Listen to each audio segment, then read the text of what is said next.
धन्यवाद. नमस्कार. मराठीमधून विज्ञान प्रसाराचं आपलं जे काम आहे ते खूपच महत्त्वाचं आहे.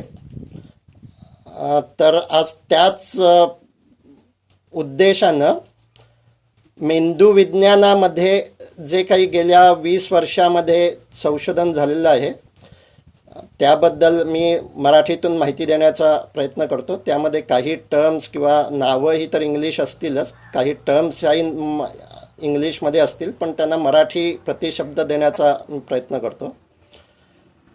तर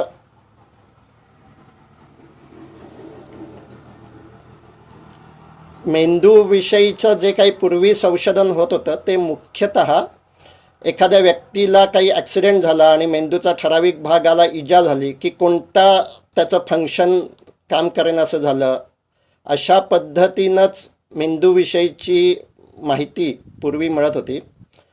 यामध्ये 1950 साली पेनफिल्ड नावाचे एक न्यूरोसर्जन होते, त्यांचा खूप मोठा सहभाग आहे.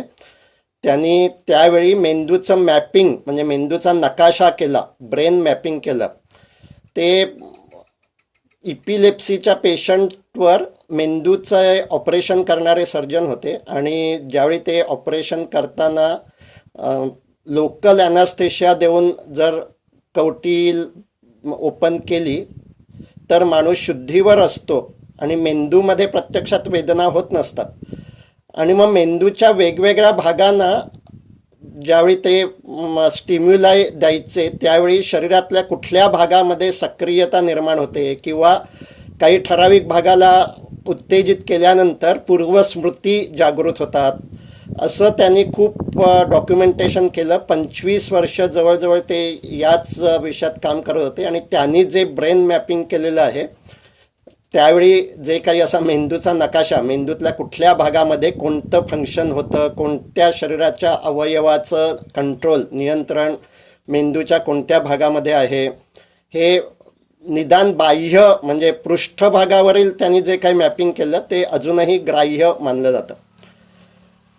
साधारण 1995 सालानंतर विज्ञान विशेषतः तंत्रज्ञानामध्ये खूप अधिक प्रगती झाली आणि त्यामुळे मेंदूचं संशोधन अधिक वेगानं सुरू झालं. ही प्रगती अशी झाली की माणूस एखादं काम करत असताना देखील त्याच्या मेंदूतला कोणता भाग अधिक सक्रिय आहे, कोणत्या भागाकडे रक्तपुरवठा अधिक जातो आहे हे समजू लागलं आणि त्यामुळे मेंदूचं संशोधन अधिक वेगानं झालं. आणि त्यावरच आधारित मी तुम्हाला आज इथे 5 संकल्पना सांगणार आहे. प्रत्येक संकल्पनेसाठी साधारण 7-8 मिनटं आणि त्याची पार्श्वभूमीसाठी 7-8 मिनटं म्हणून साधारण 45 ते 50 मिनटामध्ये माझं व्याख्यान पूर्ण होईल. त्यानंतर आपल्या मनात याविषयी काही शंका असतील तर तुम्ही अवश्य विचारा. आपण एकमेकांच्या संपर्कात राहू. आत्ता शंका विचारायला वेळ नसेल तरी देखील मी माझा व्हॉट्सअप नंबर देतो, त्यावर तुम्ही मेसेज करूनही आपण संपर्कात राहू शकतो. तर मी आत्ता सुरुवातीलाही व्हॉट्सअप नंबर सांगतो आणि शेवटी पुन्हा व्हॉट्सअप नंबर सांगतो. माझा नंबर आहे 91 46 36 49 40 9146364940. तर 95 सालानंतर मेंदूमध्ये जे काही संशोधन व्हायला लागलं आणि न्यूरोसायन्स म्हणून शाखा अधिक विकसित झाली, त्यामधून सर्वात प्रथम एक महत्त्वाची गोष्ट लक्षात आली आणि ती म्हणजे पूर्वीच्या सर्व समजांना ती बदल करणारी होती. ती म्हणजे माणसाचा मेंदू सतत बदलत असतो. पूर्वी असं वाटायचं की ठराविक वयापर्यंत मेंदूचा विकास होतो आणि त्यानंतर तो मेंदू जसा आहे तसा आयुष्यभर राहतो, परंतु हे चुकीचं आहे असं आधुनिक संशोधनात लक्षात आलेलं आहे. आणि अगदी म्हणजे जोपर्यंत माणसाचं भान असेल तोपर्यंत माणसाचा मेंदू बदलत राहतो. मेंदूला मिळणाऱ्या अनुभवानुसार मेंदू बदलत राहतो. म्हणजे मेंदूतल्या ज्या भागाला अधिक काम करावं लागतं तो भाग अधिक सक्रिय होतो, त्या भागामध्ये नवीन पेशी निर्माण होतात, न्यूरोजेनेसिस असं त्याला इंग्लिशमध्ये म्हणतात. त्याचप्रमाणे ज्या पेशी आहेत, न्यूरॉन्स आहेत, त्यांचं एकमेकांशी असणारं कनेक्शन हे देखील अधिक वाढतं आणि त्यामुळे तो भाग सक्रिय होतो. जो भाग वापरला जात नाही तो हळूहळू निष्क्रिय होतो आणि यानुसार मेंदूतली फंक्शन्स आणि मेंदूतली रचनासुद्धा बदलते आणि यालाच इंग्लिशमध्ये न्यूरोप्लॅस्टिसिटी असं म्हणतात. म्हणजे आपला मेंदू लवचिक आहे. प्लॅस्टिक जसं लवचिक असतं तसा आपला मेंदू आहे. तो सतत बदलत असतो. त्याला मिळणाऱ्या अनुभवानुसार तो सतत बदलत असतो. आणि हे सिद्ध करणारे बरेच प्रयोग झालेले आहेत. मी आत्ता जी संकल्पना सांगणार आहे, पुढल्या 5 संकल्पना, त्यामध्ये सुद्धा विविध प्रयोग झालेले आहेत. ज्यांना या विषयात खूप रुची आहे त्यांनी मी म्हटलं तसं माझ्याशी संपर्क ठेवा, आपण एकमेकांशी चर्चा करू. मी तुम्हाला त्या सगळ्या संशोधनाच्या लिंक, व्हिडिओ हे पाठवू शकतो. आत्ता आपण फक्त या ज्या पुढल्या 5 संकल्पना आहेत त्या आपल्या आयुष्यात आपण कशा उपयोगात आणू शकतो याबद्दलची माहिती अधिक घेऊया. आणि त्यामुळे या संशोधनाची झिस्ट, एक समरी म्हणून मी पुढल्या काळामध्ये पुढल्या 40 मिनिटामध्ये सांगतो. तर त्यामध्ये न्यूरोप्लॅस्टिसिटीची आपण काय उपयोगात आणू शकतो की आपला मेंदू, माणसाचा मेंदू तुम्ही कोणत्याही वयात असाल तरी बदलवू शकतो. म्हणजेच काय, म्हणजे आपला स्वभाव बदलवू शकतो, आपलं व्यक्तिमत्व बदलवू शकतो, आपल्यामध्ये नवीन कौशल्य निर्माण करू शकतो, आपल्यामध्ये जुन्या काही आठवणी, भावना त्रासदायक असतील तर त्या घालवू शकतो. आपण ठरवू शकतो आपल्या मेंदूची जडणघडण कशी करायची आहे ती. आणि ती जडणघडण आपण आपल्या मेंदूला जो अनुभव देतो त्यावर अवलंबून असते. म्हणजे केवळ माहितीवर अवलंबून नसते. माहिती घेणं किंवा माहिती देणं, म्हणजे आत्ता मला असणारी माहिती तुम्हाला माहिती देणं आणि घेणं हा देखील एक अनुभवच आहे. आणि तोच अनुभव जर आपण सतत घेत राहिलो तर मेंदूमध्ये त्याच गतीनं बदल होईल. अन्य बदल आपल्याला जे अपेक्षित आहेत ते त्यामध्ये होणार नाही. आणि ते बदल जर घडवायचे असतील तर केवळ माहिती, केवळ ज्ञान पुरेसं नाही, त्याबरोबर भान हे देखील महत्त्वाचं आहे. आणि त्या भानविषयी जे काही पुढचं संशोधन आहे ते मी तुम्हाला आत्ता सांगणार आहे. म्हणजे पुन्हा एकदा मी उदाहरण देतो की न्यूरोप्लॅस्टिसिटीमध्ये 2 प्रयोग केले गेले आहेत. त्यातला एक म्हणजे ते प्रसिद्ध आहेत, लंडनमधल्या टॅक्सी ड्रायव्हरवर. तर हे टॅक्सी ड्रायव्हर स्वतः ड्रायव्हिंगचा अनुभव रोज घेतल्यानंतर 10 वर्षानंतर त्यांच्या मेंदूत बदल झाले हे लक्षात आलं. आता हा अनुभव घेणं आवश्यक आहे. जर केवळ ते टॅक्सी ड्रायव्हर केवळ लंडनमधल्या नकाशे वाचत राहिले असते किंवा ती केवळ माहिती घेत राहिले असते तर त्यांच्या मेंदूमध्ये बदल होत नाही. ते ड्रायव्हिंगचा प्रत्यक्ष अनुभव घेत होते, त्यासाठी दिशा लक्षात ठेवत होते आणि त्यामुळे त्यांच्या मेंदूमध्ये बदल झाला. तर त्यांना जशी दिशांचं भान होतं त्यामुळे त्यांच्या मेंदूमधला स्पॅशल सेन्स म्हणजे अवकाशविषयक जाणीव असणारा जो काही भाग आहे तो अधिक विकसित झाला. आणि त्याचमुळे केवळ माहिती अपुरी आहे, केवळ माहिती न्यूरोप्लॅस्टिसिटी करू शकत नाही, तो अनुभव घेणं हे खूप महत्त्वाचं आहे. आणि आपण सर्वजण असा अनुभव घेऊ शकतो आणि त्याचसाठी भान ही संकल्पना आपल्याला समजून घ्यायला हवी. आणि पुढे 5 गोष्टी मी ज्या सांगणार आहे त्या वेगवेगळ्या गोष्टीचं भान आहे. आणि न्यूरोसायन्समध्ये या भानाविषयी काय संशोधन झालं आहे ते सुद्धा मी आत्ता सांगणार आहे. तर आपला पहिला मुद्दा आहे विचारांचं भान. न्यूरोसायन्समध्ये असं लक्षात आलेलं आहे की माणूस विचार करत असतो किंवा त्याच्या मनात विचार येत असतात. या 2 वेगवेगळ्या प्रक्रिया आहेत. आणि याचं भान आपल्याला वाढवता येणं शक्य आहे.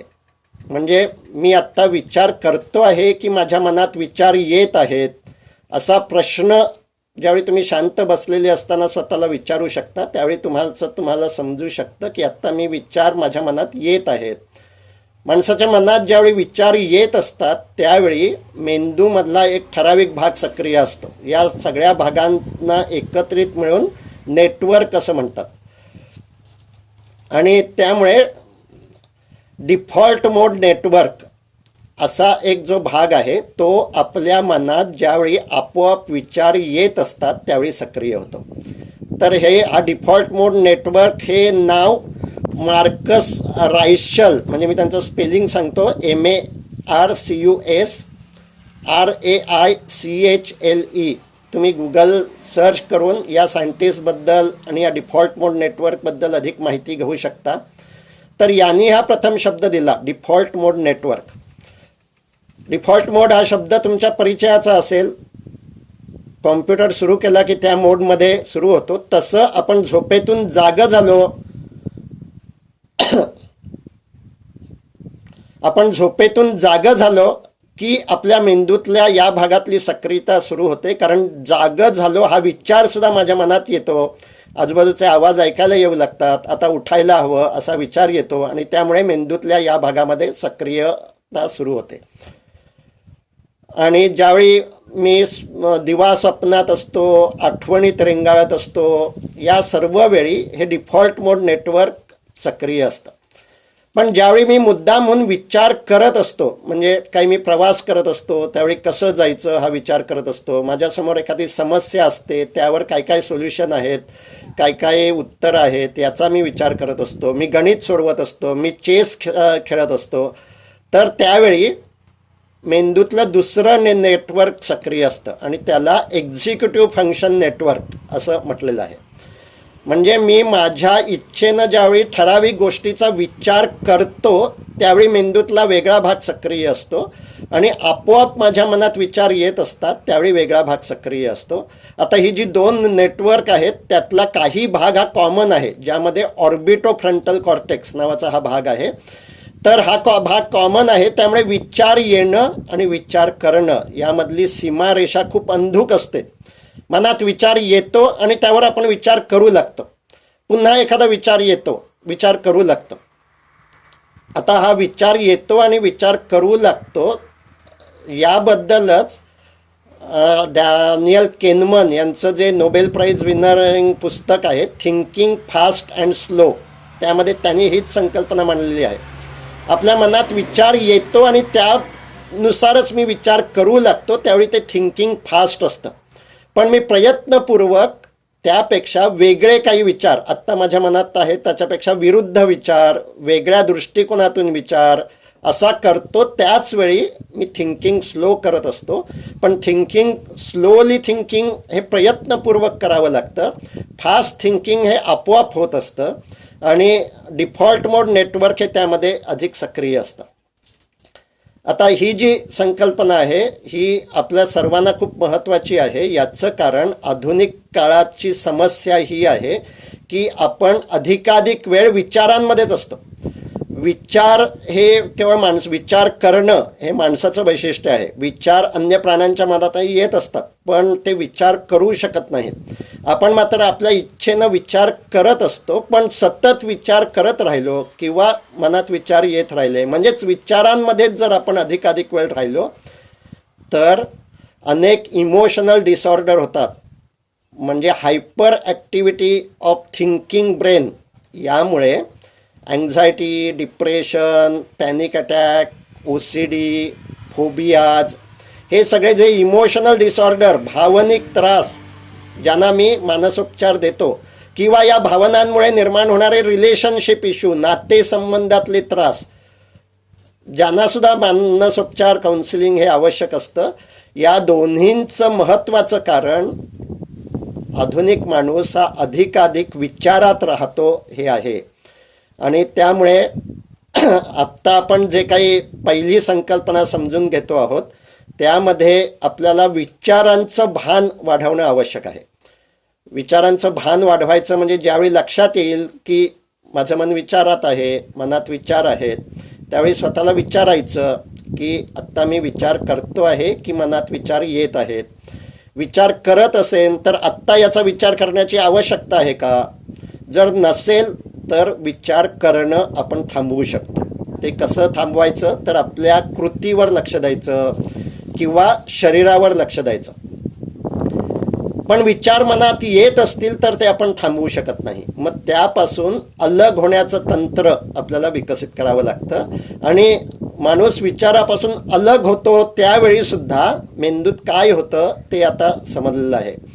आपल्या मेंदूमध्ये इथला हा जो भाग आहे ज्याला ब्रॉडमन एरिया 10, मी माझ्या विचारांकडे ज्यावेळी त्यापासून अलग होऊन पाहतो, ओके माझ्या मनात हे विचार आत्ता गेल्या मिनिटामध्ये होते, असं ज्यावेळी मला विचारांचं भान असतं त्यावेळी मेंदूतला हा ब्रॉडमन एरिया 10 नावाचा भाग हा सक्रिय असतो.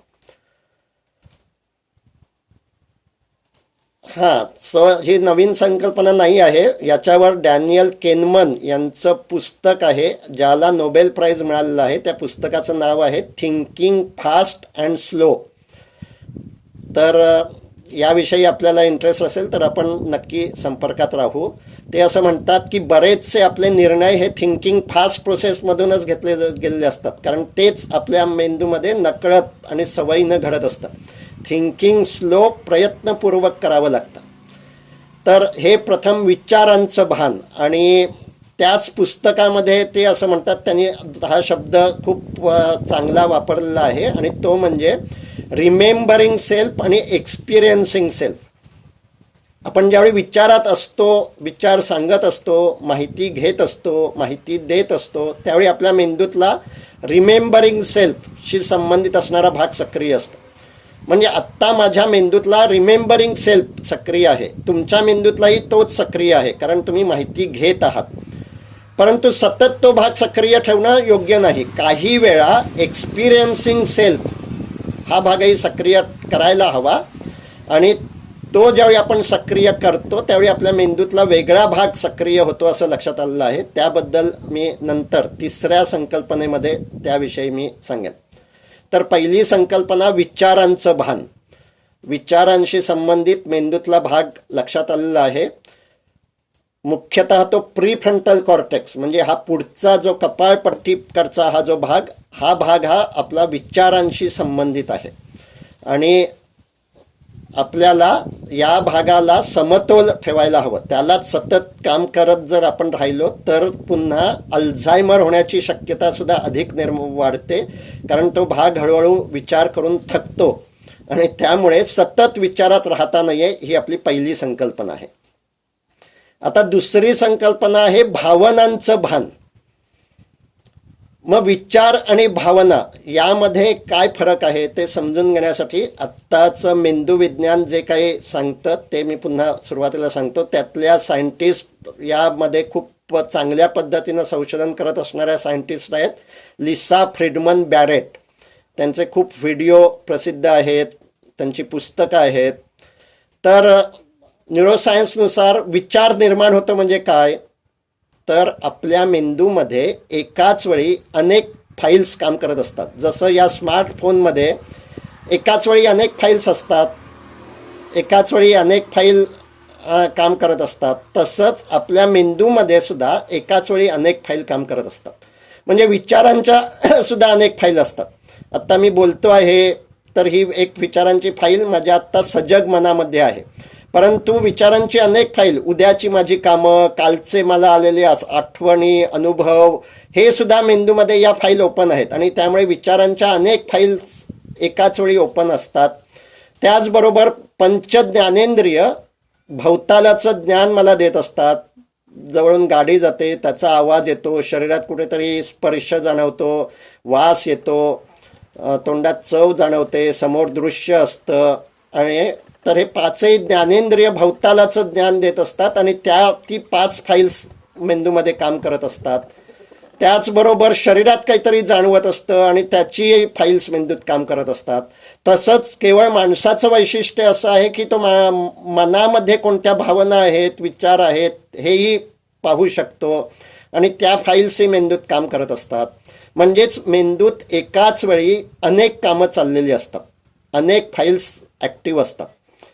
त्यातली जी फाईल प्रॉमिनंट होते तो विचार माझ्या सजग मनामध्ये येतो, अन्य सर्व सुप्त मनामध्ये असतं, म्हणजे त्याचं भान मला नसतं. आणि त्यामुळेच मन चंचल आहे असं आपण म्हणतो, कारण या फाईल वेगवेगळ्या प्रॉमिनंट होतात. मी आत्ता बोलतो आहे ती फाईल प्रॉमिनंट होते, तेवढ्यात पाठीमागून गाडी जाते, तिचा आवाज मला ऐकू येतो, त्यावेळी ती फाईल प्रॉमिनंट होते. दुसरी काहीतरी आठवण येते, ती फाईल प्रॉमिनंट होते, आणि त्यामुळे वेगवेगळे विचार आपल्या जागृत मनात येत असतात.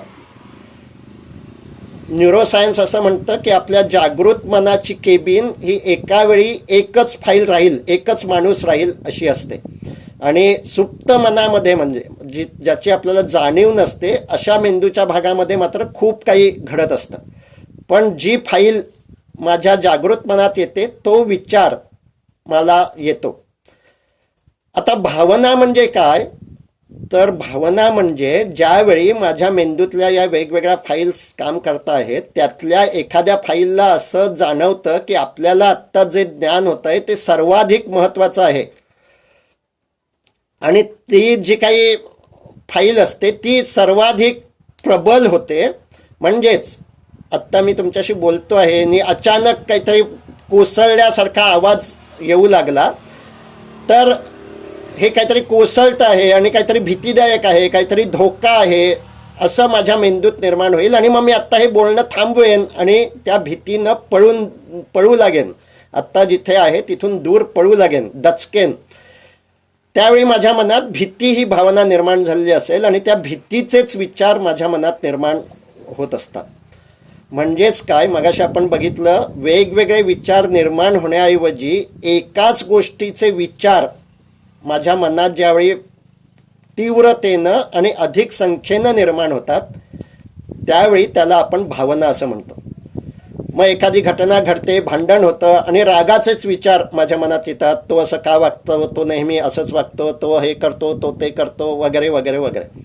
आणि मग त्यावेळी त्याला मी म्हणतो मला त्याचा राग आलेला आहे. आता भावनांचं भान म्हणजे मला त्याचा राग आलेला आहे हे भान मला यायला हवं, आणि त्यावेळी मी माझ्या मनातल्या भावनेला जर मी नाव दिलं तर माझं भान राहतं, अन्यथा मी बेभान होण्याची शक्यता असते. आणि मग भान राहणं आणि बेभान होणं म्हणजे काय, तर बेभान ज्यावेळी माणूस होतो त्यावेळी त्याला अन्य कोणत्याच गोष्टी समजत नाहीत. त्याला तीच एक जी काही भावना असते ती त्याचा ताबा घेते. याला इमोशनल हायजॅक असं म्हणतात. त्यावेळी त्याला अन्य कोणत्याही गोष्टीचं भान राहत नाही आणि त्या भावनेच्या भरात तो कृती करतो. म्हणजे उदासीच्या वेळी ती भावना एखाद्या तरुण मुलाचा ताबा घेते आणि त्याचं समजा प्रेमभंग झालेला असेल तर आता आयुष्यात काहीच अर्थ नाही असेच विचार त्याच्या मनात येत राहतात, ज्याचा परिणाम म्हणून तो बेभान होतो. आणि त्यावेळी त्याला आपल्याला आईवडील आहेत, अन्य मित्रमैत्रिणी आहेत, अन्य काही आपली नाती आहेत, अन्य काही आपलं काम आहे, याचं काहीही भान राहत नाही. तो बेभान होऊन आत्महत्या करण्याचा प्रयत्न करतो.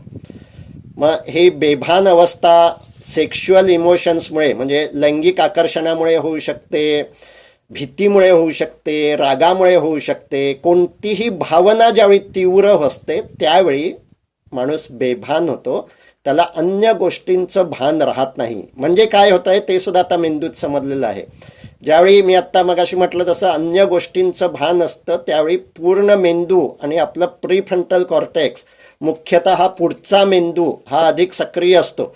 आणि या मेंदूमध्ये एक केंद्र आहे ज्याचं नाव आहे अँटेरियल सिंग्युलेट कॉर्टेक्स. याला आज सायंटिस्टनी नाव दिलं आहे इमोशनल रेग्युलेशन सेंटर.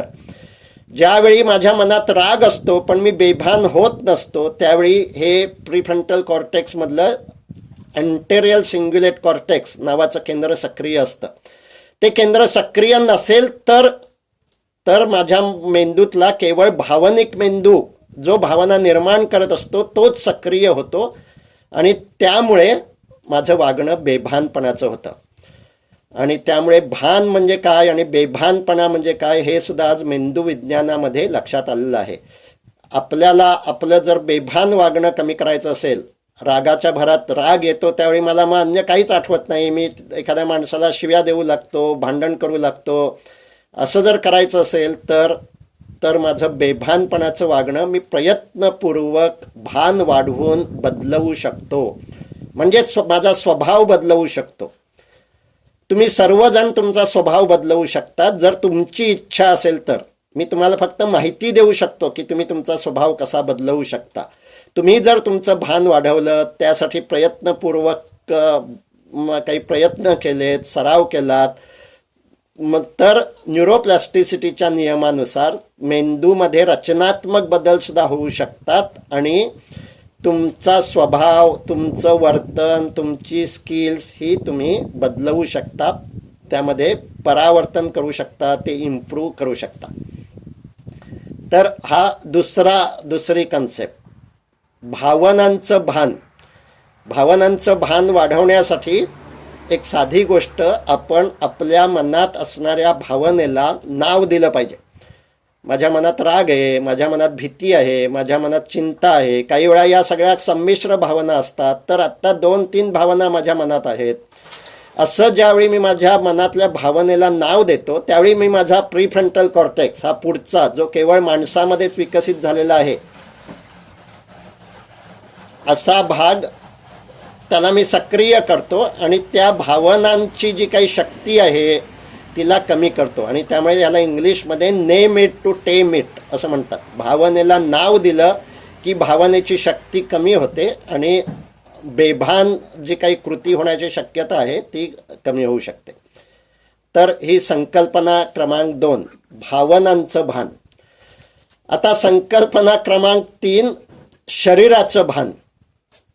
या सर्व भावनांची तीव्रता, वारंवारता आणि कालावधी, या त्रासदायक भावनांची जर आपल्याला कमी करायची असेल तर केवळ मनात माझ्या कोणत्या भावना आहेत त्याचं भान पुरेसं नाही, त्या भावनेबरोबर माझ्या शरीरात काही बदल होत असतात. त्यामुळे मगाशी आपण जसं बघितलं की मेंदूमध्ये ज्यावेळी एकच फाईल प्रॉमिनंट असते, ती प्रभावी असते, त्यावेळी मेंदूत भावना असतात आणि त्यावेळी मेंदूतला भावनिक मेंदू हा प्रतिक्रिया करत असतो. त्या प्रतिक्रियेचा परिणाम म्हणून आपल्या शरीरातल्या अनेक ज्या एंडोक्राईन्स म्हणजे अंतःस्रावी ग्रंथी आहेत त्याही सक्रिय होतात. आपल्या शरीरात अनेक केमिकल तयार होतात आणि या सगळ्या केमिकलचा परिणाम म्हणून शरीरात बदल होतात.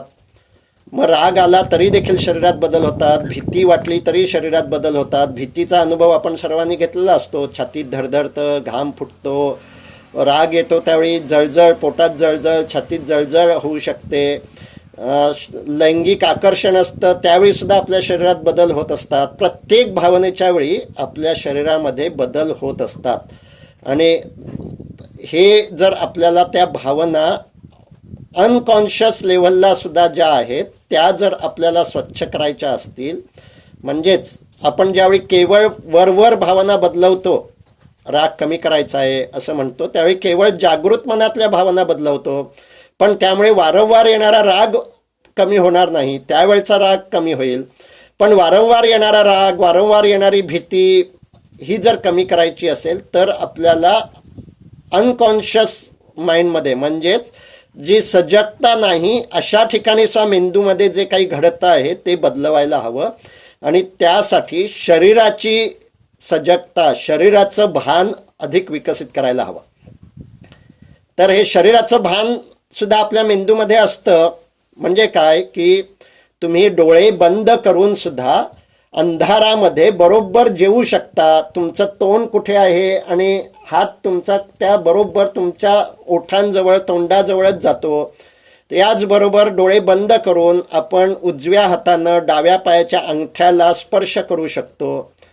हे कसं शक्य होतं? कारण आपल्या संपूर्ण शरीरामध्ये, मुख्यतः सांध्यांमध्ये सेन्सर्स आहेत आणि तिथे मेंदू संपर्क ठेवून असतो आणि त्यामुळे आपल्या शरीराचे सर्व अवयव कुठे आहेत, डाव्या पायाचा अंगठा कुठे आहे हे मेंदूला समजत असतं. हे मेंदूचं एक फंक्शन आहे, मेंदूचं एक वेगळं कार्य आहे आणि त्यामुळे आपल्या शरीराचं भानही आपल्याला असतं. हे शरीराचं भान असतं म्हणूनच मला भूक लागलेली समजते, मला वॉशरूम शोधायला हवं हे समजतं, कारण त्यावेळी देखील शरीरात काहीतरी बदल होत असतात. आता भावना निर्माण होतात त्यावेळीसुद्धा शरीरात बदल होतात आणि मग ते बदल जर मला समजायला हवे असतील तर शरीराकडे लक्ष द्यायला हवं. आजची पुन्हा हे सगळे स्मार्टफोन, इन्फॉर्मेशन टेक्नॉलॉजी याचे काही फायदे आहेत, त्याचमुळे आपण आत्ता एकमेकांशी संपर्कात आहोत, पण त्याचे काही तोटेही आहेत. विशेषतः तरुण पिढीमध्ये ते तोटे होत आहेत आणि ते म्हणजे ते सतत एक्सटर्नल अटेन्शन असल्यामुळे या मुलांचं स्वतःच्या शरीराकडे लक्षच असत नाही. आणि त्यामुळे मला अनेक तरुण मुलं, क्लायंट भेटतात, ते असं सांगतात की आम्हाला भूक लागतच नाही. भूक लागणं म्हणजे काय आम्हाला समजत नाही, आम्ही ठराविक वेळ झाली की खातो. अनेकांनी तर असं सांगितलं आहे मला टॉयलेटचं सेन्सेशनही होत नाही, मी ठराविक वेळी टॉयलेटमध्ये जातो. याचं कारण आपल्या मेंदूतला तो जो शरीराचं भान सांगणारा भाग आहे तो आता न्यूरोप्लॅस्टिसिटीमुळे निष्क्रिय झालेला आहे त्या माणसांमधला, त्या मुलांमधला. आणि ही अतिशय चुकीची गोष्ट आहे. आपल्याला आपलं शरीराचं भानही विकसित करणं आवश्यक आहे. आणि त्यामुळे काही वेळ कोणतेही बाह्य मी काहीतरी माहिती न घेता माझं लक्ष केवळ शरीरावर ठेवायला हवं. त्यातला एक साधा सोपा भाग म्हणजे श्वासाच्या हालचालीवर लक्ष ठेवणं. श्वासाची हालचाल समजते आहे, त्याचबरोबर भीती वाटते आहे तर छातीत धडधडतं आहे ते समजतं आहे, डोक्यात कुठेतरी जड होतं आहे ते समजतं आहे, भूक लागली आहे ते समजतं आहे. आपल्या शरीराकडे अधूनमधून लक्ष देत राहायला हवं. ज्यावेळी मी माझ्या शरीराकडे लक्ष देतो त्यावेळी माझ्या मेंदूमध्ये ज्यावेळी मला स्पर्श समजतो, बाह्य भागातल्या संवेदना समजतात, त्यावेळी सोमॅटोसेन्सरी कॉर्टेक्स नावाचा भाग सक्रिय होतो. आणि ज्यावेळी मला आंतरिक संवेदना समजतात, छातीतली धडधड समजते, पोटातली हालचाल समजते, पोटात जळजळ होतं हे जाणवतं, त्यावेळी माझ्या मेंदूत इन्सुला नावाचा एक भाग असतो तो सक्रिय होतो. आणि ज्यावेळी हे दोन्ही भाग सक्रिय होतात त्यावेळी मेंदूतल्या डिफॉल्ट मोड नेटवर्कला विश्रांती मिळते. मगाशी मी ते सांगितलं की सतत डिफॉल्ट मोड नेटवर्क म्हणजे थिंकिंग ब्रेन ॲक्टिव्ह राहूनचा उपयोग नाही, त्याचे धोके आहेत. त्यामुळे 58 मिनटं तो ॲक्टिव्ह असेल तर 1-2 मिनटं प्रत्येक तासात आपण वेळ काढायला हवा आणि शरीरावर लक्ष द्यायला हवं. श्वासाची हालचाल समजते आहे का, आत्ता शरीरात स्पर्श कुठे कुठे समजत आहेत, छातीवर लक्ष द्यायला हवं, पोटावर लक्ष द्यायला हवं. आणि असं ज्यावेळी तुम्ही अधिकाधिक वेळ लक्ष देऊ लागता त्यावेळी शरीराचं भान हळूहळू विकसित होतं आणि शरीरातल्या संवेदना देखील समजू लागतात. मग भावनेच्या वेळी सुद्धा शरीरात ज्या काही संवेदना निर्माण होतात त्याही समजू लागतात. आणि त्यामुळे मी मगाशी जे सुरुवातीला लिसा बॅरेट यांचं म्हणणं असं आहे की आपण भावना रिकन्स्ट्रक्ट करू शकतो. त्यांचं भावनांविषयीचं इमोशनल कन्स्ट्रक्टिव्हिझम नावाची थिअरी आहे. आपण आपल्या भावनांचं पुनर्निर्मितीकरण करू शकतो. भीतीचं रूपांतर उत्साहामध्ये, उत्तेजित अवस्थेमध्ये करू शकतो. मात्र त्यासाठी शरीराचं भान वाढवणं हे खूप आवश्यक आहे. आणि शरीराचं भान असतं त्यावेळी माझ्या मेंदूतला कोणता भाग सक्रिय असतो हे सुद्धा आज मेंदू विज्ञानाला समजलं आहे. त्यामुळे ही तिसरी संकल्पना. या शरीराचं भान या विषयामध्ये काम करणारे डॅन सिगल नावाचे सायंटिस्ट आहेत, SIEGEL, आणि त्यांचे व्हिडिओ तुम्हाला यूट्यूबवर पाहायला मिळू शकतात, त्यांचं संशोधन पाहायला मिळू शकतं. तर आपली तिसरी संकल्पना झाली शरीराचं भान. पहिली संकल्पना विचारांचं भान, दुसरी संकल्पना भावनांचं भान, तिसरी संकल्पना शरीराचं भान. आता हे सर्व भान वाढवून आपल्याला काय करायचं आहे तर 2 गोष्टी करायच्या आहेत. एक तर ज्यावेळी शक्य असेल त्यावेळी आपण आपल्या भावना, आपल्याला 2 गोष्टी करायच्या आहेत. पहिली गोष्ट म्हणजे ज्यावेळी शक्य असेल आणि आवश्यक असेल त्यावेळी आपण आपल्या भावना, आपल्या मनातले विचार हे बदलवू शकतो. म्हणजे परिस्थिती बदलवण्यासाठी जसं प्रयत्न करायला हवा त्यासाठी विज्ञान खूप आवश्यक आहे. विज्ञानामुळेच आज तंत्रज्ञान विकसित झाल्यामुळे परिस्थिती आपण बदलवतो आहोत. म्हणूनच आज आपण दूर असलो तरी एकमेकांशी संपर्क करू शकतो आहोत. तर जे काही शक्य आहे ते बदलवण्यासाठी प्रयत्न करायला हवं. असंच मनातले विचार आणि भावना बदलवण्यासाठी सुद्धा प्रयत्न करायला हवेत. पण त्या भावना बदलवण्यासाठी सुद्धा जे काही प्रयत्न आहेत त्यामध्ये सुद्धा मेंदूविज्ञानानं एक आत्ता असं लक्षात आलेलं आहे की मी मनामध्ये कोणत्या कल्पना काही वेळ धरून ठेवतो त्यानुसार मी माझ्या मेंदूतल्या भावना बदलवू शकतो. म्हणजे काय की माझ्या भावना या मेंदूतल्या केमिकल्सवर अवलंबून असतात. मेंदूमध्ये किंवा एकूणच शरीरामध्ये सेरोटोनिन, डोपामाइन, ऑक्सिटोसिन, एन्डॉर्फिन ही केमिकल्स अधिक असतील त्यावेळी मी आनंदामध्ये असतो. ही केमिकल कमी झाली तर माझी मन उदास होऊ लागतं. आता या भावना जर आपल्याला बदलायच्या असतील तर मेंदूतली केमिकल्स आपण बदलवू शकतो. आणि ज्यावेळी मी एखादं दृश्य कल्पनेनं व्हिज्युअलाइज करतो त्यावेळी मी माझ्या शरीरातली रसायनं बदलवू शकतो आणि मेंदूतली रसायनं देखील बदलवू शकतो. म्हणजे मला उदास वाटतं आहे आणि मी एखादं उत्साही दृश्य व्हिज्युअलाइज केलं, मी कुठेतरी खेळतो आहे, खूप छान आनंदाचा अनुभव घेतो आहे, असं दृश्य जर मी व्हिज्युअलाइज केलं, कल्पनेनं काही वेळ पाहिलं, तर माझ्या मेंदूमधलं सेरोटोनिन वाढू शकतं आणि त्यामुळे माझी उदासी ही कमी होऊ शकते. आणि त्यामुळे मी माझ्या भावनांचा, मी माझ्या मेंदूचा स्वामी आहे असं आजचं न्यूरोसायन्स सांगत आहे. मी केवळ मेंदूच्या हातातली कठपुतळी नाही, बाहुलं नाही. मेंदूतली रसायनं बदलली की त्यानुसार माझ्या भावना बदलत असल्या तरी देखील मी प्रयत्नपूर्वक माझ्या मेंदूतली रसायनं देखील बदलवू शकतो आणि त्यानुसार माझ्या भावनाही बदलवू शकतो. आणि त्यासाठी मी कोणत्या गोष्टी कल्पनेनं पाहायच्या हे ठरवू शकतो. म्हणजे आपण सर्वांनी अनुभव घेतलेला असतो. आपण लिंबू कल्पनेनं पाहिलं, व्हिज्युअलाइज केलं आणि अशी कल्पना केली की त्या मी तोंडात पिळतो आहे, तर त्यानुसार मला लालास्राव होतो, सलायवरी सिक्रेशन होतं. म्हणजेच माझ्यासमोर प्रत्यक्षात लिंबू नसताना देखील केवळ लिंबाच्या कल्पना दर्शनानं माझ्या शरीरातली रसायनं बदलतात. असंच सेक्शुअल दृश्याच्या कल्पना दर्शनानं आपल्या शरीरातली रसायनं बदलतात आणि त्यानुसार देखील शरीरामध्ये बदल होतात. त्याचबरोबर भीतीची भावना जर मी व्हिज्युअलाइज केली, मला ज्या गोष्टीची भीती आहे ते दृश्य व्हिज्युअलाइज केलं, तरी देखील माझ्या शरीरातल्या भावना बदलतात, शरीरातली रसायनं बदलतात, छातीत धडधडू लागतं. आणि हे सर्व का होतं हे मेंदू विज्ञानाला आत्ता समजलं आहे. मी जे काही प्रत्यक्षात पाहत असताना माझ्या मेंदूतला जो भाग सक्रिय असतो, तेच मी कल्पनेनं ज्यावेळी तो भाग पाहतो त्यावेळी देखील मेंदूतला तो भाग सक्रिय होतो. आणि त्यामुळे याच गोष्टीचा उपयोग मसल मेमरी तयार करण्यासाठी स्पोर्ट्स सायकोलॉजीमध्ये देखील केला जातो.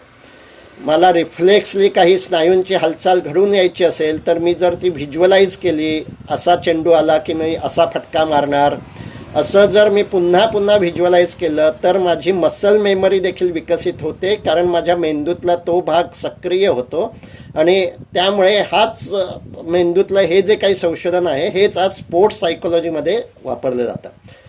तर मेंदूतली रचना आणि मेंदूतली रसायनं देखील मी कशाचं कल्पनादर्शन करायचं आहे हे करून मी बदलवू शकतो. हा एक भाग.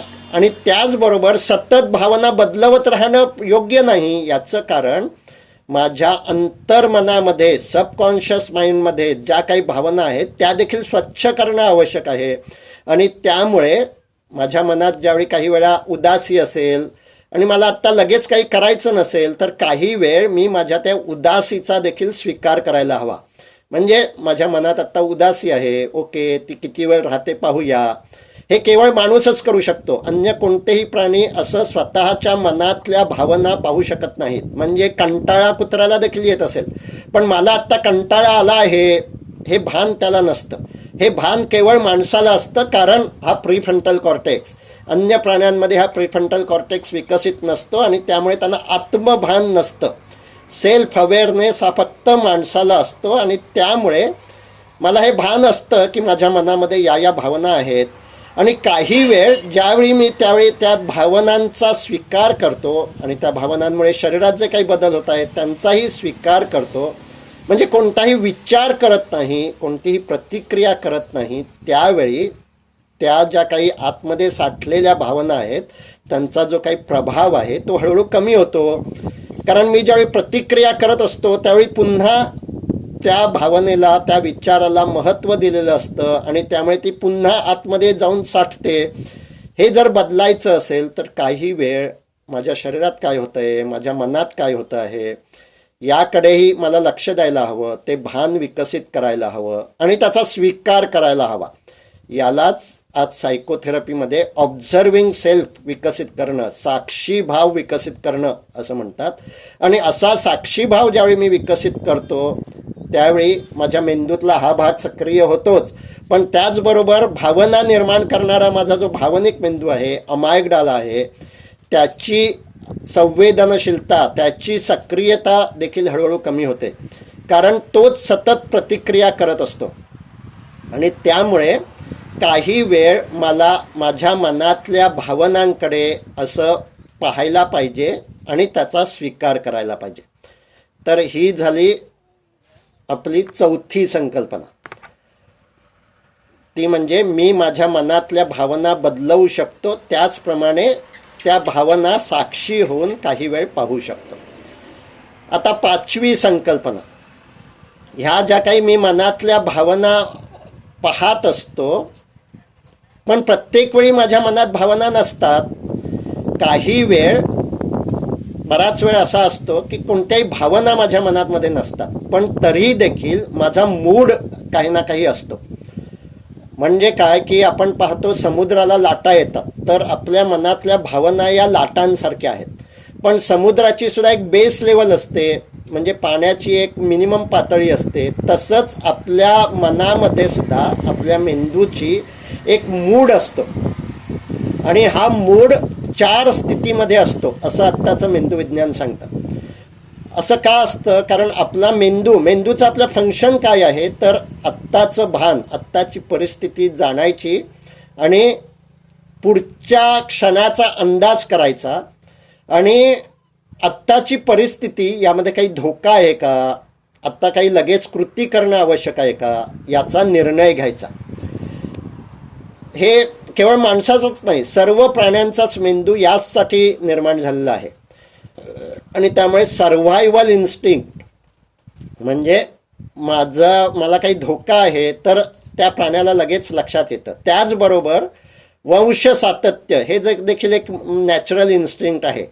माझा वंश विस्तार करण्याची आत्ता संधी आहे का, हे सापाला, कुत्र्याला, मांजराला लगेच लक्षात येतं, आणि त्यानुसार त्याच्या मनात भावना निर्माण होतात. परंतु अशी ज्यावेळी संधी नसते त्यावेळी सुद्धा कुत्र्याचा सुद्धा ठराविक मूड असतो, माणसाचा सुद्धा ठराविक मूड असतो, आणि हा मूड 4 प्रकारचा असतो, कारण मेंदू 2 प्रकारच्या प्रतिक्रिया सतत करत असतो. आत्ताचा क्षण हा सुखद आहे की दुःखद आहे, छान आहे की घाण आहे. घाण असेल तर तरी देखील काहीतरी हालचाल करायला हवी का, म्हणजे आत्ता लगेच पळून जायला हवं का, धोका खूप मोठा आहे का, किंवा काहीही हालचाल न करता शांत पडून राहायला हवं का. तुम्ही पाहिलं असेल, कासवाला धोका जाणवला की ते सगळे आपले अवयव आत खेचून घेतं. छोटे छोटे सर्व किडे तर लगेचच आपली हालचाल बंद करतात. तर ही सुद्धा एक रिफ्लेक्सली होतं प्राण्यांमध्ये. याचं कारण मेंदूला ज्यावेळी लक्षात येतं धोका आहे त्यावेळी तो 2 निर्णय घेतो, लगेच काही हालचाल करायची आहे की शांत पडून राहायचं आहे. आपला मेंदूसुद्धा असे 2 प्रकारच्या मूडमध्ये असतो, आणि त्यामुळे ज्यावेळी घाण वाटत असतं आपला मेंदू प्रतिक्रिया करतो, आत्ताची स्थिती घाण आहे, आत्ताचा अनुभव त्रासदायक आहे, त्यावेळी तो 2 प्रतिक्रिया करतो. पहिली प्रतिक्रिया, लगेच काही करणं आवश्यक आहे का, आणि त्यामुळे त्यावेळी जो मूड असतो तो असतो तणाव, चिंता, आत्ता काहीतरी करायला हवं आहे असं वाटत असतं. आणि दुसरा मूड असतो काही करण्यासारखं नाही आहे, काही करून उपयोग नाही आहे, आणि त्यामुळे या मूडला आपण म्हणू शकतो कंटाळा. आणि हाच कंटाळ्याची भावना ज्यावेळी अधिक वाढत जाते त्यावेळी त्याला आपण म्हणू शकतो उदासी, डिप्रेशन. तर हे घाण असतानाची 2 स्थिती आहेत, 2 मूड आहेत.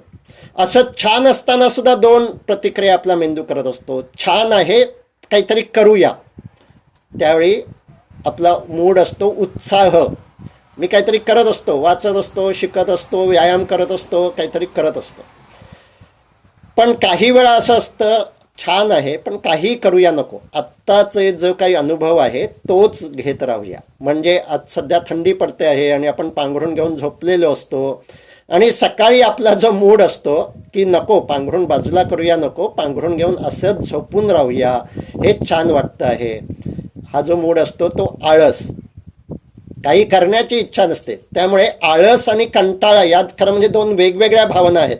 आपण तो एकाच अर्थी शब्द वापरत असलो तरी सुद्धा आळस हा सुखद स्थिती असते त्यावेळी आळस असतो आणि दुःखद स्थिती असते त्यावेळी कंटाळा असतो. तर आपल्या या 4 मूड्स आहेत: आळस, कंटाळा, उत्साह आणि चिंता किंवा तणाव. आता ह्याच आपल्या या 4ही मूड निर्माण होणं, कधी ना कधी निर्माण होणं हे नैसर्गिक आहे असं आजचं न्यूरोसायन्स सांगतं. कारण हे 4ही मूड पुन्हा मेंदूतल्या केमिकलनुसार होत असतात आणि ती केमिकल बदलत असतात बाह्य परिस्थितीनुसार, शरीरात जे काही घडतंय त्यानुसार. आणि त्यामुळे मूड पातळीवर ह्या 4ही गोष्टी होणं नैसर्गिक आहे, स्वाभाविक आहे. परंतु प्रॉब्लेम कुठे होतो, ज्यावेळी माझा हा जो मूडचा लंबक आहे हा या 4 क्षेत्रामध्ये फिरतो आहे, पण तो सतत जर वाईटच क्षेत्रामध्ये फिरायला लागला, म्हणजेच तो सतत प्रतिक्रिया करतोय, जे काही आहे ते चांगलं नाही आहे, आणि मग तो जर सतत वाईट क्षेत्रामध्ये फिरत राहिला तर मग मला चिंता आणि उदासी असं होऊ लागतं. म्हणजे मी ज्यासाठी मानसोपचार करतो ते जे काही माणसं असतात त्यांच्यामध्ये हाच प्रॉब्लेम असतो. त्यांना अँझायटी, डिप्रेशन असं मिक्स भावना असतात. काही वेळा खूप चिंता वाटते, काही वेळा खूप उदासी वाटते. आणि याचं कारण मेंदू जो प्रतिक्रिया करत असतो त्यामुळे न्यूरोप्लास्टिसिटीनुसार प्रतिक्रिया करणारा भाग अधिक सक्रिय झालेला असतो आणि त्यामुळे हे भावनिक त्रास वाढलेले असतात. आणि हे मेंदू विज्ञानात आता लक्षात आलेलं आहे की आपला मेंदू अशा 4 प्रकारे सतत प्रतिक्रिया करत असतो. मग याचंही भान वाढवायला हवं. म्हणजे केवळ भावनांचं भान वाढवून उपयोग नाही, माझी आत्ताची मनस्थिती कशी आहे याचंही भान वाढवायला हवं. आणि त्यासाठी आपण आपल्याला छान वाटतंय की घाण वाटतंय असा प्रश्न स्वतःला विचारायला हवा. आणि जर छान वाटतंय ते 1 ते 5 मध्ये किती क्रमांक आहे असा आपण क्रमांक देऊ शकतो. ज्यावेळी मी अत्यानंदामध्ये खूप आनंदामध्ये असतो त्यावेळी मी 4-5 अशा क्रमांक देऊ शकतो, 1-2 असेही क्रमांक देऊ शकतो. ज्यावेळी मला घाण वाटत असेल त्यावेळी सुद्धा मी -1, -2 ते -5 पर्यंतचा क्रमांक देऊ शकतो. मगाशी मी जी बेभान अवस्था सांगितली त्यावेळी -5 हा क्रमांक असतो आणि त्यावेळी हे क्रमांक देणं वगैरे काही सुचत नसतं, कारण त्यावेळी भानच नसतं. आणि त्यामुळे ती स्थिती जर टाळायची असेल तर मला दिवसभरामध्ये किमान 4-5 वेळा माझ्या मूडचं सुद्धा भान ठेवायला हवं. आत्ता मला छान वाटतंय की घाण वाटतं आहे. आणि जर मी सतत छान वाटतं आहे असंच स्वतःला म्हणत असेल तर माझी सजगता योग्य नाही असं माझ्या लक्षात यायला हवं. कारण काही वेळा मला घाण वाटणं ही स्वाभाविक आहे, काही वेळा थोडीशी चिंता वाटायला हवी, थोडी तरच मी आवश्यक ती काळजी घेईन. तर हे मूडचं भान हा आपला 5वी संकल्पना आहे आपल्याला. आणि ज्यावेळी आपण असं वजा स्थितीमध्ये असतो त्यावेळी आपण शरीरावर लक्ष देऊन त्या भावनांचा परिणाम शरीरावर काही होतोय का हेही आपण पाहू शकतो. आणि हे आत्ता मेंदू संशोधनात लक्षात येतं आहे की त्यामुळे आपण आपला मूड बदलवू शकतो. आणि आता 6वी संकल्पना. आत्तापर्यंत मी वेगवेगळ्या भानांबद्दल बोललो, विचारांचं भान, भावनांचं भान, शरीराचं भान, मूड्सचं भान आणि या भानाचा स्वीकार करणं आणि बदल करणं, या 5 संकल्पनांबद्दल मी बोललो. आणि त्यावेळी जे काही भान वाढवणं, भान ज्यावेळी असतं त्यावेळी आपण तिथे ध्यान देत असतो आणि त्यामुळे 6वी संकल्पना ध्यान अशी आहे. याबद्दल सुद्धा मेंदूत लक्षात आलेलं आहे की ज्यावेळी माझं ध्यान जात असतं, लक्ष जात असतं, माझं विचारात लक्ष जात असतं, शरीरात काहीतरी होत असतं त्याकडे लक्ष जात असतं, बाह्य आवाजात लक्ष जात असतं, त्यावेळी माझ्या मेंदूमध्ये बॉटम अप प्रोसेस अधिक असते. म्हणजे तळाच्या भागाकडून, या भागाकडून आणि पूर्ण स्पायनल कॉर्डकडून या भागाकडे अधिक सिग्नल जात असतात. या उलट ज्यावेळी मी प्रयत्नपूर्वक लक्ष देत असतो त्यावेळी इथे माझ्या मेंदूमध्ये ह्यामध्ये डॉर्सोलॅटरल प्रीफ्रंटल कॉर्टेक्स नावाचा भाग आहे जो ठरवतो त्याच वेळी मी लक्ष देऊ शकतो. आणि त्यामुळे मी आत्ता बोलण्याकडे लक्ष देतो आहे, त्यामुळे माझा हा डॉर्सोलॅटरल प्रीफ्रंटल कॉर्टेक्स सक्रिय आहे. तुम्ही ऐकण्याकडे लक्ष देत असाल त्यावेळी तर तुमचा तो भाग सक्रिय आहे. पण तुम्ही ऐकत असताना आता गेले तासभर सतत ऐकत राहणं हे कठीण आहे. मध्येच दुसरे विचार मनात येतात आणि तुमचं मन भरकटतं, हे स्वाभाविक आहे. त्यावेळी तो डॉर्सोलॅटरल प्रीफ्रंटल कॉर्टेक्स काम करत नसतो, हे न्यूरोसायन्समध्ये लक्षात आलेलं आहे. आणि ज्यावेळी तुमच्या लक्षात येतं की अरे आपलं भाषणावर लक्ष राहिलेलं नाही, त्यावेळी तो डॉर्सोलॅटरल प्रीफ्रंटल कॉर्टेक्स पुन्हा सक्रिय होतो आणि तुम्ही पुन्हा माझ्या बोलण्याकडे लक्ष देऊ लागता. आता असं प्रयत्नपूर्वक पुन्हा पुन्हा लक्ष देणं म्हणजेच ध्यान. आणि मग हे ध्यान हे आपण बाह्य गोष्टीवर देऊ शकतो, म्हणजेच बाह्य आवाजावर देऊ शकतो, समोरच्या ज्योतीवर देऊ शकतो, तसंच शरीरात देऊ शकतो, श्वासाच्या हालचालीवर देऊ शकतो, शरीरात काही घडतं आहे, धडधडतं आहे त्याकडे देऊ शकतो. आणि त्यामुळे मगाचपर्यंत या 5 संकल्पनांमध्ये मी जे काही तुम्हाला भान वाढवण्यासाठी सांगितलं, हेच ध्यानाचे खरं म्हणजे वेगवेगळे प्रकार आहेत. आणि त्या प्रकारानुसार मेंदूत काय बदल होतात हे लक्षात आलेलं आहे. मी मगाशी सांगितलं कल्पना दर्शन, व्हिज्युअलायझेशन हा सुद्धा ध्यानाचा एक प्रकार आहे. आपण आपल्या इच्छेनं कल्पना दर्शन करू शकतो आणि त्यानुसार मेंदूतली रसायनं बदलवू शकतो. त्याचबरोबर मी माझ्या भावनांचा स्वीकार करतो, त्यावेळी शरीरात काय होतं आहे ते जाणतो आणि त्यात संवेदनांचाही स्वीकार करतो. हा सुद्धा एक ध्यानाचा प्रकार आहे, ज्याला साक्षी ध्यान किंवा माइंडफुलनेस मेडिटेशन असं म्हणतात. आणि त्यावेळी काय होतं ते मी मगाशी सांगितलं आहे. त्यावेळी भावनिक मेंदूची सक्रियता कमी होते आणि अँटेरियल सिंग्युलेट कॉर्टेक्स, इमोशनल रेग्युलेशन सेंटर हे अधिक सक्रिय होतं. त्याचबरोबर मेंदूतला हा भाग अधिक सक्रिय होतो. आणि त्यामुळे ध्यानावर सुद्धा 2000 सालापासून अशा पद्धतीनं संशोधन होऊ लागलं. आणि त्यामुळे मी मगाशी ज्या 5 संकल्पनांबद्दल जे बोललो त्या 5ही वेगवेगळे ध्यान प्रकार आहेत. विचारांकडे लक्ष देणं आणि विचारांचा स्वीकार करणं, भावनांकडे लक्ष देणं आणि भावनांचा स्वीकार करणं, भावनांच्या वेळी शरीरात काय बदल होतात त्याकडे लक्ष देणं आणि त्याचा स्वीकार करणं, हे साक्षी ध्यान आहे. मुद्दाम आपण कल्पना वेगळ्या पद्धतीच्या करणं, मला भाषण करायला शिकायचं आहे तर भाषण करतो आहे असं कल्पना करणं, कल्पना दर्शन ध्यान करणं, हे व्हिज्युअलायझेशन मेडिटेशन आहे.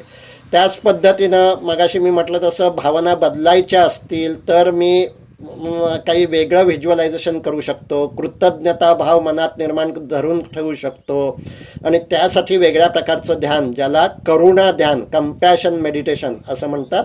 आणि अशा मेडिटेशनने मेंदूमध्ये काय बदल होतात, मेंदूतली रसायनं बदलतात, हे सुद्धा आज न्यूरोसायन्समध्ये सिद्ध झालेलं आहे. आणि त्याचबरोबर मी ज्यावेळी एकाच गोष्टीवर लक्ष देत असतो पुन्हा पुन्हा, म्हणजेच एकाग्रता ध्यान, त्यावेळी माझा डॉर्सोलॅटरल प्रीफ्रंटल कॉर्टेक्स अधिक सक्रिय होतो. तर हे सर्व ध्यानाचे प्रकार आहेत. आणि त्यामुळे ध्यानाचा अवलंब हा आपण भान वाढवण्यासाठी करायला हवा. केवळ माहिती पुरेशी नाही. मी जी आत्ता तुम्हाला माहिती सांगितली, ही माहितीनं न्यूरोप्लॅस्टिसिटी घडणार नाही, कारण माहिती देणं आणि घेणं हा मेंदूला एकच अनुभव आहे. पण ज्यावेळी मी भान ठेवतो, भान विकसित करतो आणि त्यासाठी ध्यान देतो, त्यावेळी मी मेंदूला वेगळा अनुभव देतो, वेगळ्या स्थितीमध्ये ठेवतो आणि त्यानुसार मेंदूमध्ये बदल घडवू शकतात. हेच गेल्या 20-25 वर्षातल्या संशोधनांवरून सिद्ध झालेलं आहे. तर मी आत्ता माझ्या